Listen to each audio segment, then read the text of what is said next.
So a while back, I ordered another camera by this same company. This is the Icesky-M4 2.5 3-channel Wi-Fi dash cam, and this one comes with a rear camera, which is nice. In the box, you also get a suction cup mount. You get a an SD card, 64 gig SD card. Easy for me to say, yeah. And you get a power supply that goes to your cigarette lighter. So I ordered one of their earlier models, which is this one. And the big difference between this one and that one is this one doesn't display anything on this screen other than time and date kind of information, power information. You can't view your cameras on there. And the inside dash cam is not as flexible, I don't think, as the one that comes with this camera, which I'll show you in just a moment. Anyway, I'd left an honest review about this one and just stated some of the things I didn't like about it. It looks like it's got IR lights, but at night, I've never seen them come on. If you've ever used anything with IR, you get a faint red glow. I just wasn't very impressed with this camera. This one, you definitely can see the IR lights a little better. So anyway, when I left my review, the company that makes these reached out to me and said, hey, we want to make this right. So they sent us a replacement. I'd ordered one of these older models, one for my Jeep and one for my wife's, and they sent me 2 replacements. So you can't argue with that. I will give a update on this as I use them. I'm particularly interested to see how they hold up, you know, with the weather here on the coast of South Carolina when it gets really hot. Some cameras can't take the heat. These seem to be very lightweight cameras compared to what I was replacing was a Cobra dash cam set that was a lot more expensive. It was almost $300, and these sell for around $70 on Amazon. Anyway, so I'll get this installed and I'll show you what it looks like. Okay, I've got the camera installed on my Jeep. I've also installed it on my wife's Jeep, and as you can see, the IR lights are working. And I've got it hooked up to my phone right now. One thing I don't particularly like is if you're going to control it using your smartphone.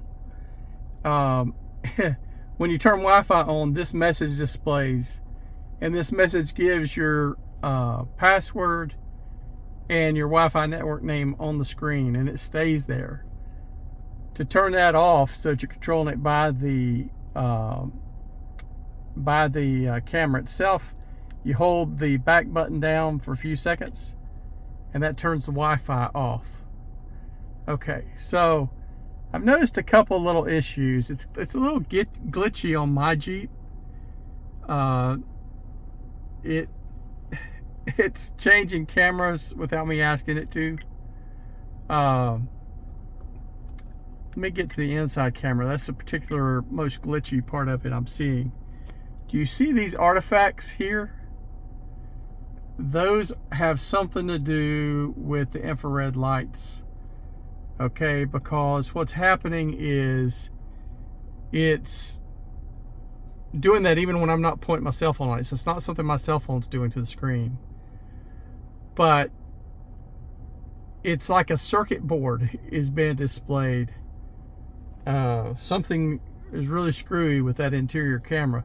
So when I turn a bright light on, like my flashlight, and I shine it on my face, do you see those things kind of, well, actually, if you're looking at it through my camera here, my cell phone, you can still see it.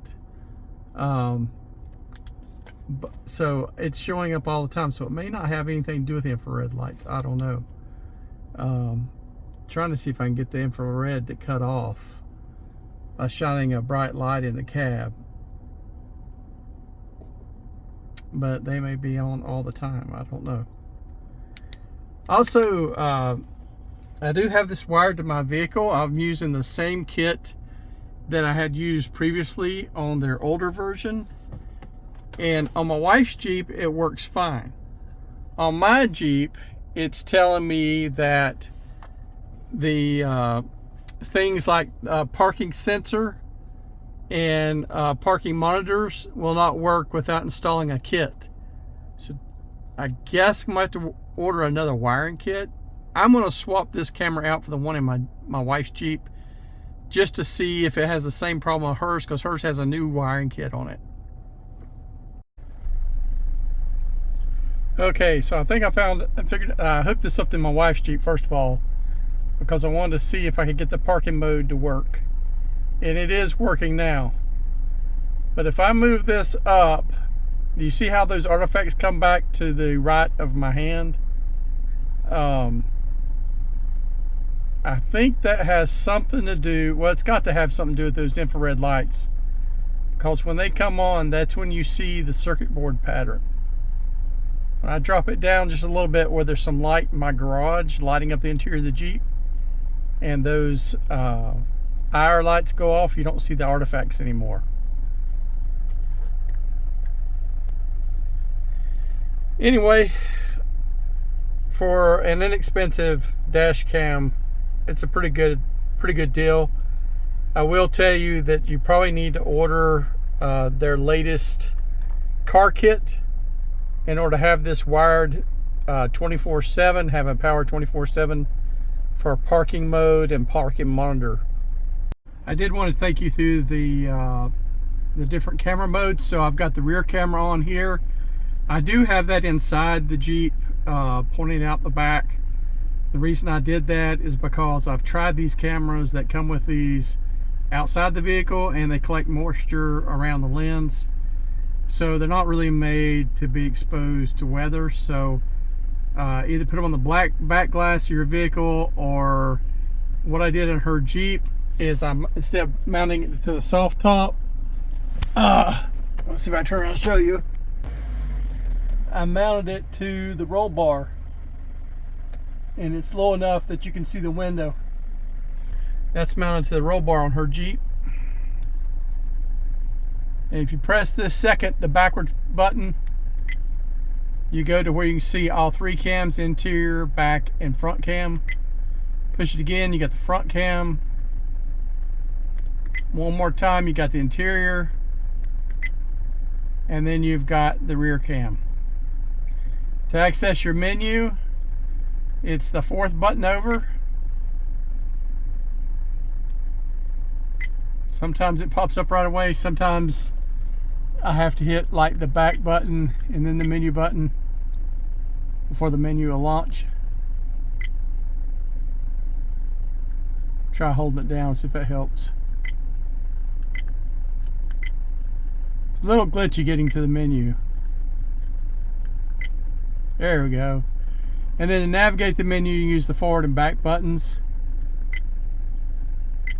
I'm going to go down to the cabin camera mirror, and the OK button's the fifth button over, and it's set the correct way. So you hit OK and you can leave that menu, hit the menu button again, and you go back to your camera view. And I will probably leave it on, and this is the power button right here. I'm going to probably leave it on that view. Now, when you turn your vehicle off, the camera will stay on like that for just, I don't know, a little bit of time, and then it goes into like a sleep parking mode, monitoring mode, and the screen goes black. So it's not really pulling a lot of energy, but it does have a G-Shock sensor inside of it. So if the vehicle's bumped, depending on what level you have your G-Shock sensor set to, it will start recording, and it will save that file for you. So if something happens to your vehicle, as long as it don't steal your dash cam, you're going to have that footage.